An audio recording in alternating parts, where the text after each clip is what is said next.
Did a software update break the X-Render D3D9 DLL? I'm Sophie Chen, a Windows system specialist. Let's fix the library mismatch and get localized D3D9 rendering shim running again. To begin our X-Render D3D9 troubleshooting, choose between the manual path or a resource for standardized maintenance. This is the X-Render D3D9, a specialized X-Render Direct3D9 shim.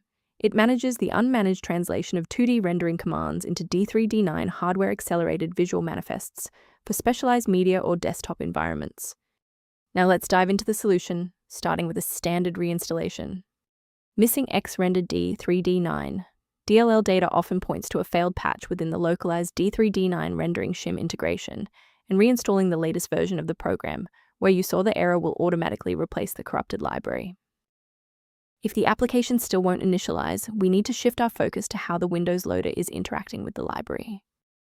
A quick system restart is a practical way to ensure that all shared libraries, including X-Render D3D9, are being loaded correctly into the current session's memory. To keep this tutorial handy, make sure to bookmark it or hit like button before you reboot.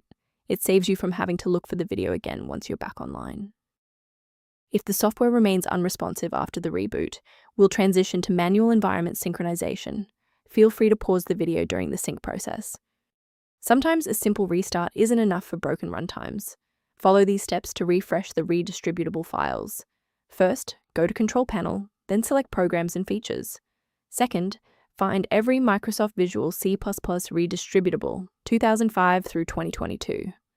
Third, right-click each and select Change, then select Repair. If that fails, download the latest all-in-one VC++ redistributable package from Microsoft's website. Please note that for DLL files with numbers, the number tells you which version to repair. For example, 120 equals 2013. Before you finalize your changes, I need to emphasize the importance of using trusted sources. It is important to avoid manual installation of X-Render D3D9 DLL if you are not a technical expert. One wrong move in your system directory can prevent your computer from booting entirely and result in data loss. A professional diagnostic tool can be a valuable asset for those looking to maintain long-term system stability and file integrity. Return to your workflow by reviewing the diagnostic information below related to X-Render D3D9 and system efficiency. If X-Render D3D9 is back online, please consider subscribing. It's the best way to support our mission of providing safe, verified technical solutions.